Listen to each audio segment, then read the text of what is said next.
Mi esposa. Me engañó con un famoso jugador de fútbol. Y esa misma noche, todo cambió para siempre. Hace 10 años, mi vida cambió para siempre. Soy Alejandro Morales, y mi esposa era Valeria. Nos conocimos en la universidad en Ciudad de México, cuando yo tenía 23 años y ella 21. Yo estudiaba una doble licenciatura en Economía y Contabilidad mientras servía en el ejército mexicano, con misiones esporádicas pero peligrosas, planeando operaciones discretas que a veces implicaban ajustar cuentas. Valeria, por su parte, estaba inmersa en su carrera de biología, con sueños de trabajar en un laboratorio. Me gradué a los 25. Dejé el ejército 2 años después para casarme con ella, y en 4 años tuvimos 2 hijas, Sofía y Camila. Me establecí como contador independiente para negocios locales y manejaba inversiones desde casa, mientras Valeria se dedicaba a las niñas. Más tarde, ella encontró trabajo en un laboratorio afiliado a una universidad en la ciudad. Vivíamos en la casa de mi infancia, en un barrio tranquilo de Ciudad de México, que compré a mis padres cuando se mudaron a Mérida. Gracias a algunas misiones del ejército, que dejaron ciertos extras divididos entre el equipo, teníamos estabilidad económica. Un febrero, decidimos celebrar con amigos del vecindario. Éramos 8, todos con niñeras para la noche. Valeria y yo reservamos una habitación en un hotel cerca de un club en Polanco. Ella estaba radiante, con su figura esbelta y cabello castaño, luciendo un vestido azul brillante que parecía flotar. Cenamos, reímos y bailamos hasta que un grupo de 6 personas entró al club. Entre ellos estaba Diego Guzmán, un famoso futbolista mexicano, conocido por su carisma y su vida de excesos. Las mujeres de nuestra mesa no podían quitarle los ojos de encima. Lo acompañaba una rubia despampanante con un anillo que gritaba compromiso. Nuestra amiga Laura comentó que era una animadora del equipo, prometida con Diego. Tras un rato, Diego se acercó a nuestra mesa. Sin siquiera mirarme, invitó a Valeria a bailar. Intenté intervenir, pero ella, con una sonrisa, aceptó y se fue con él. Suspira. Molesto, caminé hacia la barra, observándolos. Valeria parecía disfrutar, indiferente a mi presencia. Pedí un café para calmarme. Bailaron 2 canciones rápidas y luego sonó una balada. Valeria se acercó más a Diego, abrazándolo. Sentí una punzada de rabia, pero me quedé en la barra, ignorando las miradas de reproche de las mujeres de nuestra mesa. Cuando la canción terminó, Valeria regresó a la mesa, pero yo me mantuve apartado, bebiendo mi café. Noté que ella parecía nerviosa al verme, y se sentó junto a Laura. Me acerqué y dije, con tono cortante, que parecía que se habían divertido mucho. Laura intentó quitarle importancia, diciendo que solo era un baile, pero me sentía traicionado. Valeria y Laura se excusaron para ir al baño, pero solo Laura regresó. Extrañado, pregunté por Valeria, y Laura, con voz baja, confesó que se había ido con Diego. Corrí afuera, pero solo alcancé a ver a Valeria subiendo a una camioneta roja que se alejaba. Volví a la mesa, furioso, y le dije a Laura que dejara a Valeria disfrutar su noche, que probablemente regresaría al día siguiente. Pero en mi interior, algo se rompió. Declaré que no quería saber nada más de ella ni de ellos, que habían visto lo que pasaba y no me advirtieron. Mis palabras causaron revuelo. Algunos pensaron que era demasiado duro, pero no me importó. Mientras iba por mi abrigo, vi a la rubia que acompañaba a Diego. Lloraba sola en una mesa. Me acerqué y le pregunté si era su novia. Asiente con tristeza. Confirmó que lo era, pero ya no.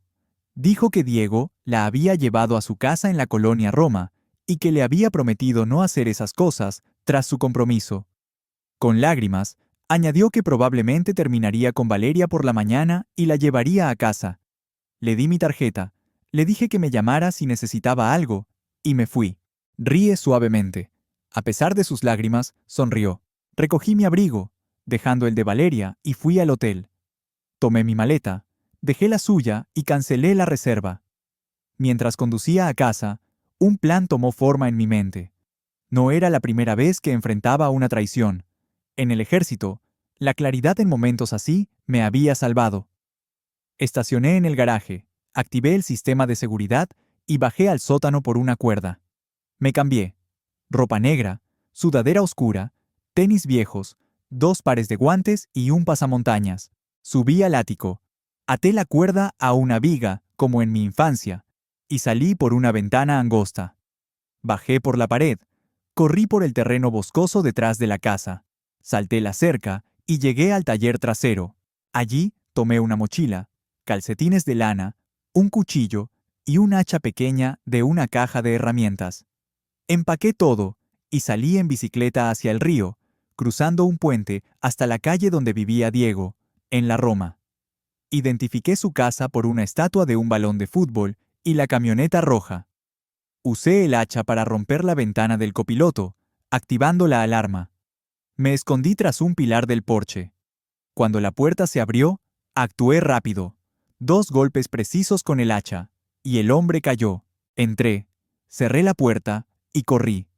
Salté un muro de piedra, recuperé la bicicleta, metí el hacha, el cuchillo, los guantes y los tenis en la mochila con los calcetines, y la arrojé al río, que corría fuerte tras la lluvia del día anterior. Regresé a casa por los bosques, entré al taller, cambié los calcetines, me puse otros tenis y rocié amoníaco en la bicicleta, limpiándola bien. Corrí de vuelta, salté la cerca y escalé la casa. Más difícil de lo esperado, pero lo logré. Entré por la ventana, recogí la cuerda, limpié el alféizar y bajé al sótano.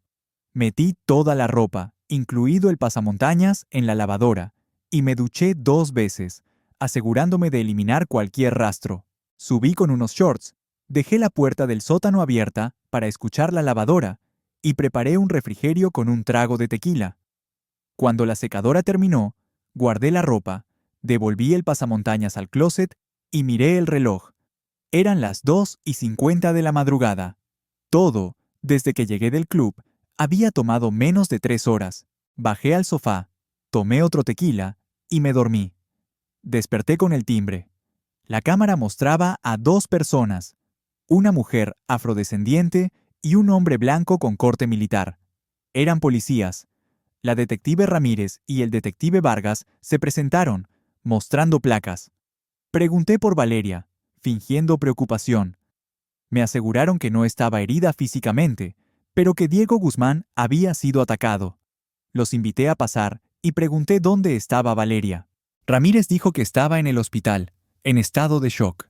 Les ofrecí sentarse, pero eligieron sillas separadas mientras yo me acomodé en el sofá. Preguntaron qué había hecho desde que Valeria se fue con Diego. Expliqué que fui al hotel, tomé mis cosas, regresé a casa, bebí y me quedé dormido. Confirmé que las niñas estaban con una niñera y que no había hecho llamadas ni enviado correos. Ramírez notó el sistema de seguridad y preguntó por su cobertura.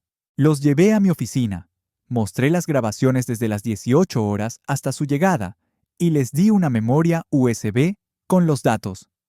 El sistema cubría las 3 puertas de la casa, pero no la pared trasera hacia el bosque, donde había escalado. Vargas dijo que necesitarían mi computadora. Cuestioné por qué, sugiriendo que podrían alterarla, pero accedí a darles una copia de los datos en un disco externo. Me pidieron revisar la casa, y permití que lo hicieran, siempre juntos y conmigo presente. Tomaron fotos y se fueron a las 7:10 de la mañana. Llamé a los padres de Valeria, Juan y Carmen, que vivían cerca, pero estaban en su casa en Valle de Bravo. Les conté todo. Juan estaba atónito. Carmen, menos sorprendida, preguntó si vería a Valeria. Dije que no quería saber nada de ella, tras lo que hizo. Comenté que el ataque a Diego fue desafortunado, pero no mi responsabilidad, y que él tenía antecedentes de ese comportamiento.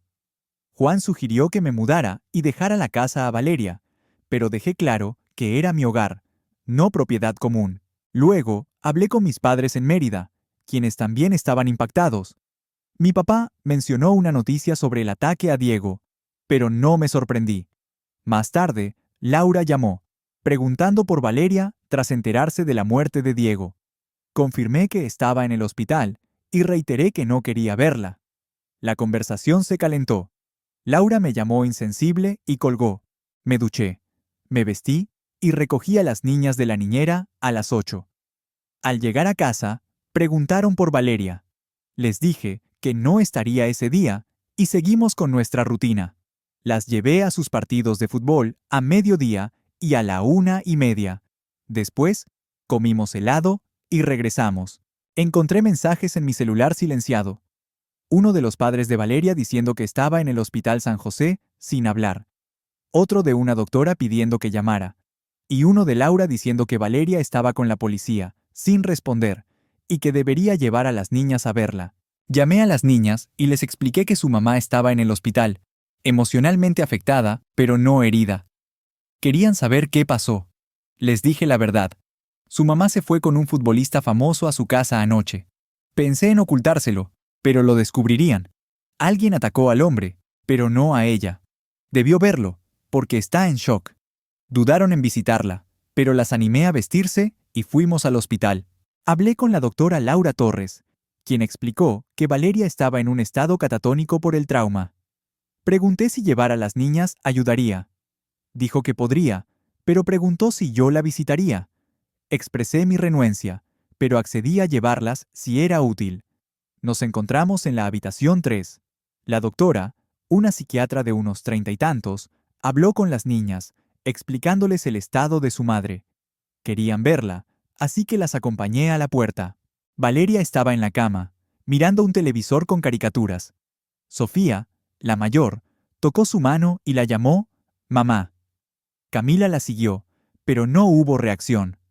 Camila comenzó a llorar. La abracé, tomé la mano de Sofía y la saqué. Suspira. Dije que lo intentamos. Sofía preguntó si despertaría. Aseguré que sí, que tal vez podrían visitarla pronto. Camila, susurra, preguntó qué pasaría si no despertaba. Respondí que lo haría, aunque fuera lento. En el auto, las niñas lloraban. Me pregunté si hice bien en llevarlas, pero quería ver si ayudaban a Valeria. A pesar de mi dolor por su traición, no deseaba esto. Sentí remordimiento. Merecía sufrir, pero no así. Pausa. Lágrimas rodaron por mis mejillas. En casa, preparé huevos con tostadas, involucrando a las niñas para animarlas, y puse una película. Llamé a un amigo abogado defensor público para saber qué pasó en la casa de Diego. No tenía informes policiales, pero sugirió buscar reportes de ambulancias. Le pedí que lo intentara. Más tarde, me envió un correo con el reporte. Valeria fue encontrada con la cabeza de Diego en su regazo, cubierta de sangre, con una bata fina, repitiendo no, sin parar. La llevaron al hospital, sin responder. Me estremecí, preguntándome si se recuperaría.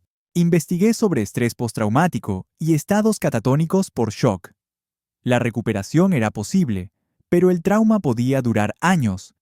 Hice una cita con una abogada, Juana Díaz, para el lunes a las 9:30.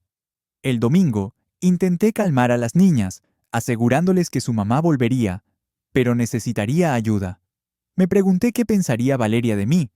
Si vio algo, sería a alguien de negro con máscara, pero no creía que me relacionara con eso.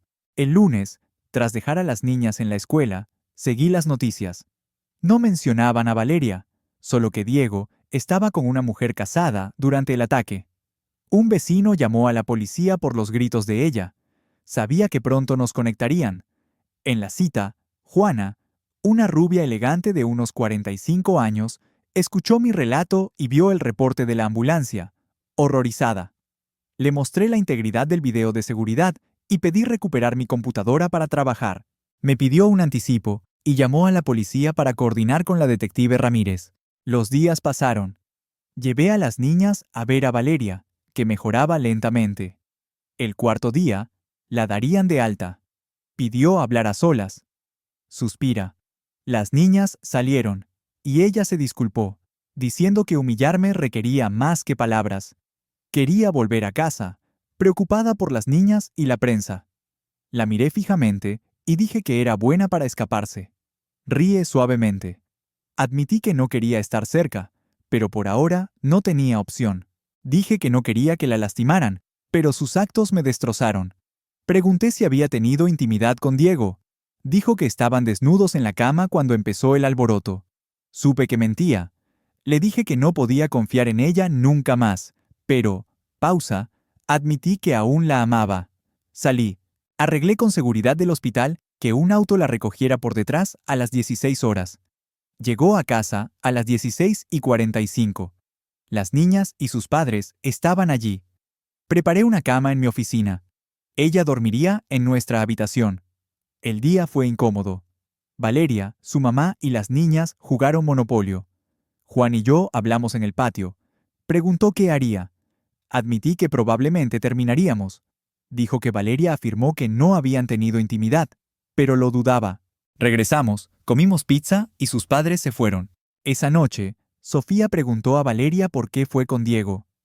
Ella se disculpó, admitiendo su error. Sofía dijo que hablarían después. Más tarde, llamé a mi amigo por el reporte de autopsia. Confirmó que era público y lo conseguiría. Valeria, bebiendo un refresco, preguntó si dormiría en nuestra habitación.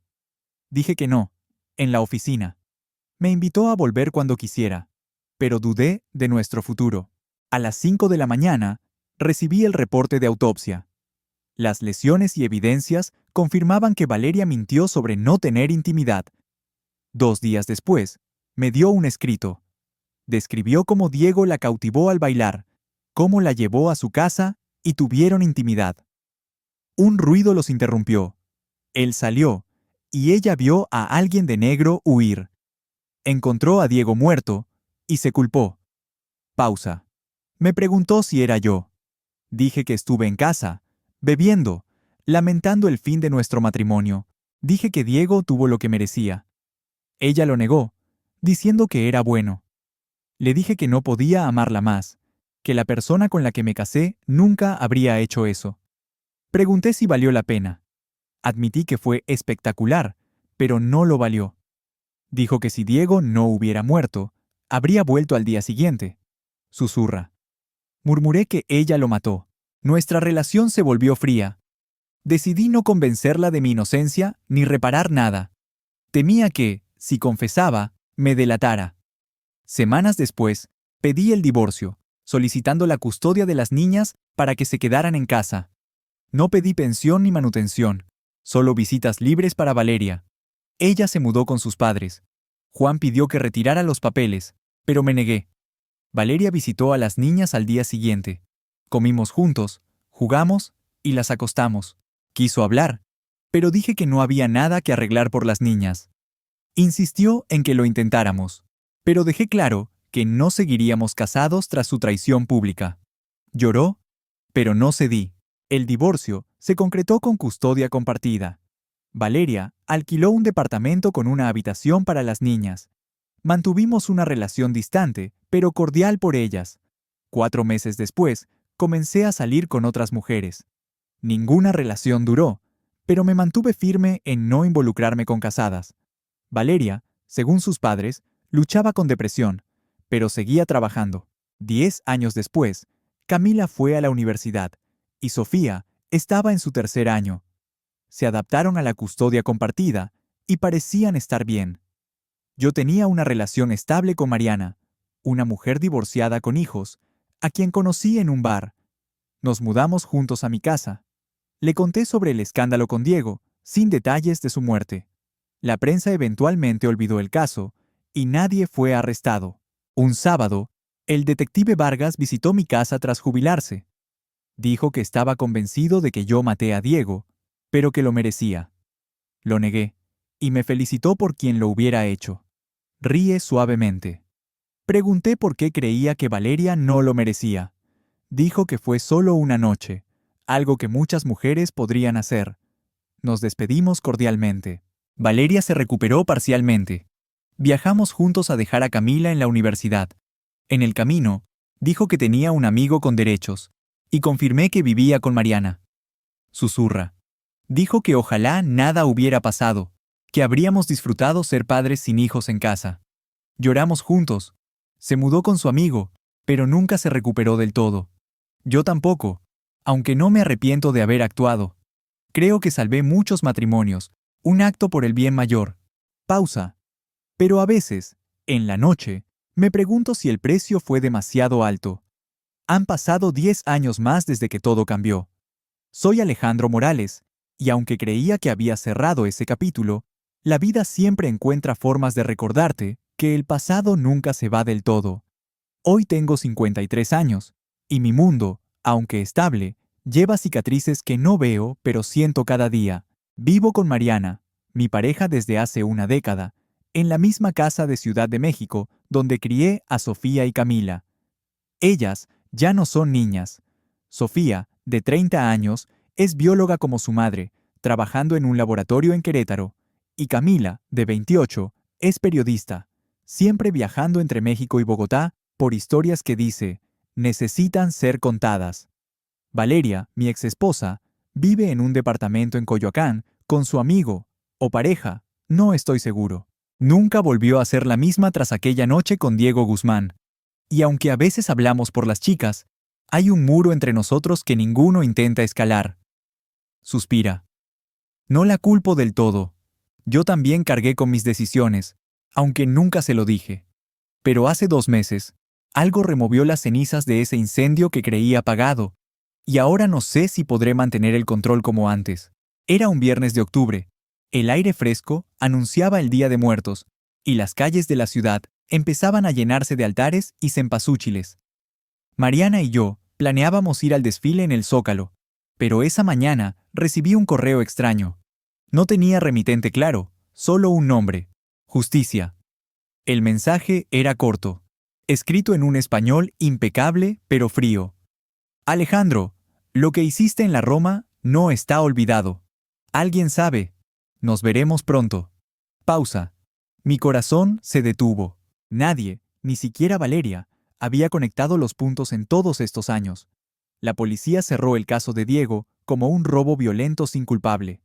Pero esas palabras eran un cuchillo abriendo una herida vieja. No se lo conté a Mariana. Ella sabe lo básico de aquella noche, pero nunca los detalles oscuros. En cambio, revisé el sistema de seguridad de la casa, ahora más avanzado que hace 20 años, con cámaras en cada esquina y sensores en las ventanas. Pasé el fin de semana fingiendo normalidad, pero no dormía. Cada ruido en la noche me hacía saltar, esperando ver una sombra en el patio o un auto desconocido en la calle. El lunes, llamé a un viejo contacto del ejército, Miguel, que ahora trabaja en ciberseguridad. Le pedí rastrear el correo sin dar demasiadas explicaciones. Dijo que venía de un servidor anónimo, probablemente en el extranjero, pero que seguiría investigando. Mientras tanto, la vida seguía. Sofía vino a visitarnos ese fin de semana para ayudarnos con el altar de muertos en casa, una tradición que nunca dejamos. Puso fotos de mis padres, ya fallecidos, y una pequeña de su abuela Carmen, la madre de Valeria, que murió hace 3 años. Mientras colocábamos las velas, Sofía me miró con esos ojos que siempre parecen saber más de lo que dicen. Papá, ¿alguna vez hablas con mamá de verdad? No solo de nosotras. Ríe suavemente. Me quedé callado. Dije que no había mucho que hablar, que el pasado estaba enterrado. Ella asintió, pero supe que no me creía. El martes, las cosas se complicaron. Estaba en mi oficina revisando cuentas cuando Camila me llamó desde Bogotá. Su voz temblaba, algo raro en ella, que siempre suena como si pudiera enfrentarse al mundo. Papá, alguien me mandó un paquete a la redacción. Es raro. Hay una foto tuya y de mamá de hace años, en una fiesta, y un recorte de periódico sobre Diego Guzmán. ¿Qué está pasando? Sentí un nudo en el estómago. Le pedí que me enviara todo por correo urgente y que no hablara con nadie. Intenté sonar calmado, pero mi mente corría a 1000 kilómetros por hora. ¿Quién estaba removiendo esto? ¿Y por qué ahora, después de tanto tiempo? El paquete llegó 2 días después. Era una caja sencilla, sin remitente. Dentro, encontré una foto de Valeria y yo en el club aquella noche, riendo con amigos. Alguien había dibujado una cruz roja sobre mi rostro. El recorte era de un periódico sensacionalista de la época, con un titular que aún me eriza. Futbolista asesinado en su casa. ¿Venganza o robo? Pero lo que me heló la sangre Fue una nota escrita a mano. Las niñas merecen saber quién es su padre. Pregunta por la verdad. Pausa larga. Por primera vez en años, sentí miedo de verdad. No por mí, sino por Sofía y Camila. Siempre las protegí, incluso de mis propios secretos. Decidí contactar a Valeria.